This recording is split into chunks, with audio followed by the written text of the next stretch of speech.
Assalamualaikum warahmatullahi wabarakatuh. Kami dari kelompok 7 akan mendiskusikan tentang pengertian Islam dan kebudayaan di Indonesia. Perkenalkan, saya Ica Dwi Sabrina dari Prodi Akuntansi NPM 220 130 139. Perkenalkan, nama saya Adelia Putri Mailawati dari Prodi Akuntansi NPM 2201 301 0030. Perkenalkan, nama saya Nur Anissa dari Prodi Akuntansi dengan NPM 220 130 10029. Kenalkan, nama saya Laila Tusaro, Prodi Akuntansi NPM 220 130 10014. Perkenalkan, nama saya Muhammad Fajar Alam Syawidayanto dari Prodi Manajemen NPM 2201 2010 283. Jadi teman-teman, untuk sesi yang pertama ini kita akan membahas tentang salah satu kebudayaan di Indonesia. Nah, salah satu kebudayaan di Indonesia adalah peringatan acara Maulid Nabi. Apa sih pendapatmu tentang acara peringatan Maulid Nabi itu? Nah, menurut saya, pada prinsipnya kan Maulid Nabi ini tuh kata maulid atau milad dalam bahasa Arab itu berarti hari lahir. Jadi, Maulid Nabi Muhammad ini merupakan peringatan hari lahir Nabi Muhammad yang dirayakan di Indonesia setiap tanggal 12 Rabiul Awal, yang merupakan tradisi yang berkembang di masyarakat Islam jauh setelah Nabi Muhammad wafat. Namun, di Indonesia ini kan banyak cara untuk bisa memperingati hari Maulid Nabi tersebut. Namun, yang kita bahas pada kali ini yaitu tradisi berebut barang pada saat Maulid Nabi. Menurut kamu, fakta-fakta tentang acara Maulid Nabi yang salah satunya berebut barang itu apa sih? Ada beberapa fakta. Yang pertama bisa menjadi acara untuk dakwah, karena di sana sebelum acara berebut barang didahului dengan ceramah dari kiai.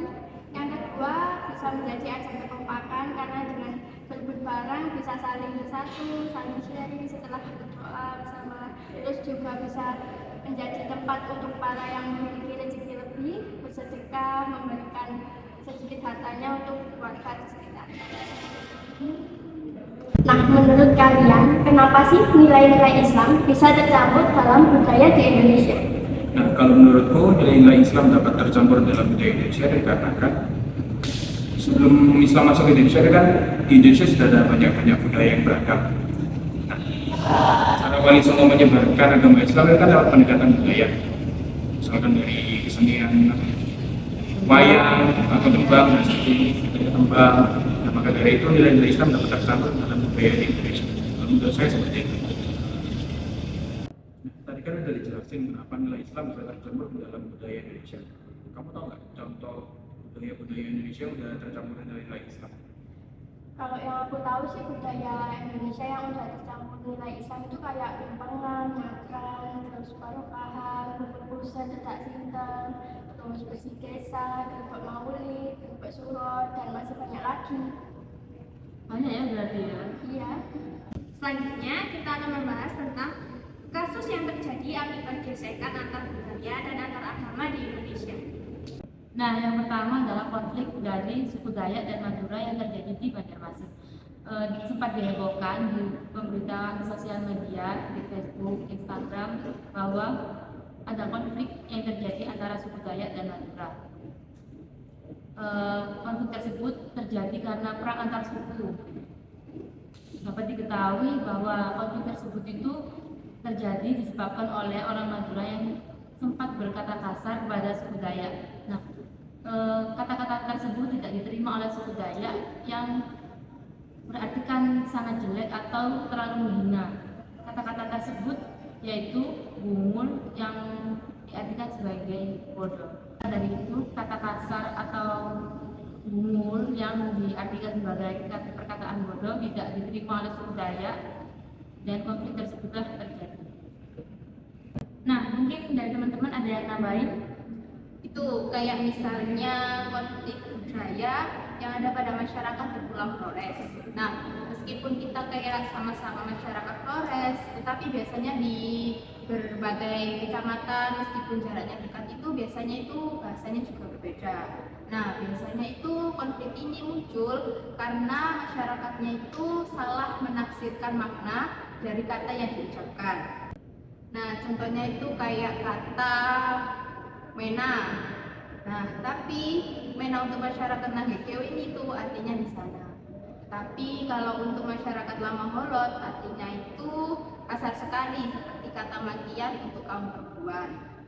Dan bagi masyarakat Lama Holot itu jika perempuan dimaki maka itu bisa menimbulkan perang. Itu tadi kan sudah dijelaskan oleh Nurul sama Adel ya tentang konflik antar budaya. Nah, di sini saya mau menjelaskan tentang antar agama. Yang pertama itu ada konflik di Aceh. Kalian tahu kan Aceh itu provinsi yang punya sesuatu yang spesial gitu, kayak dia itu punya hukum Islamnya sendiri. Hukum Islamnya dia sangat kuat.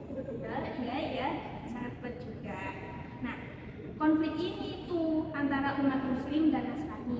Umat Muslim di Aceh itu ingin membongkar beberapa gereja yang ada di Aceh. Nah, untungnya itu pemerintah udah bisa nanganin. Jadi masalahnya tuh nggak jadi besar gitu. Nah, yang kedua ini ada konflik Poso. Konflik Poso ini beda kalau sama yang Aceh.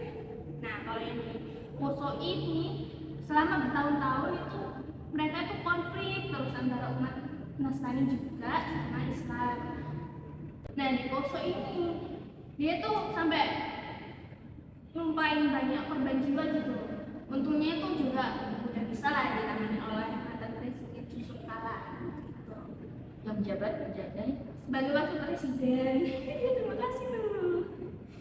Nah, setelah ada konflik Aceh sama Poso itu, aku ada satu lagi nih tahu. Namanya tuh konflik Tanjung Balai. Nah, itu kejadiannya itu merusakkan beberapa wihara yang ada di Tanjung Balai itu. Nah, ini tuh konfliknya antara umat Buddha sama Islam. Nah, kabarnya itu umat Buddha itu merasa kayak kurang nyaman atau nggak suka gitu dengan suara azan.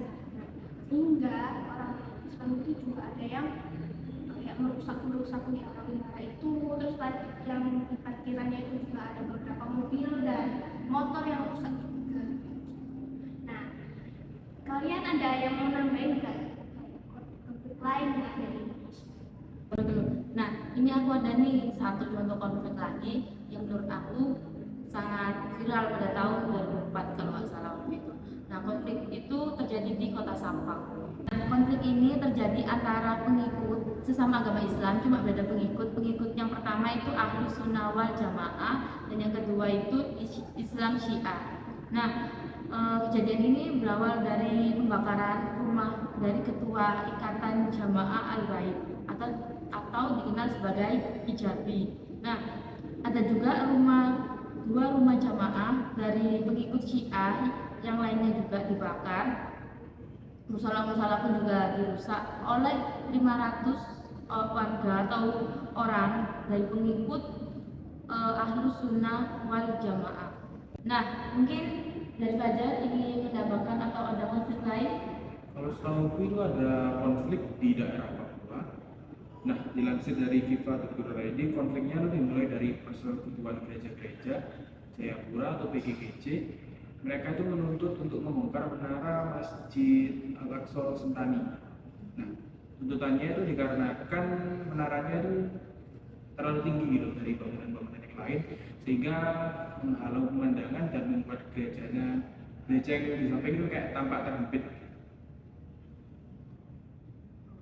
Teman-teman, dari diskusi kita ini kira-kira pelajaran apa yang bisa kita?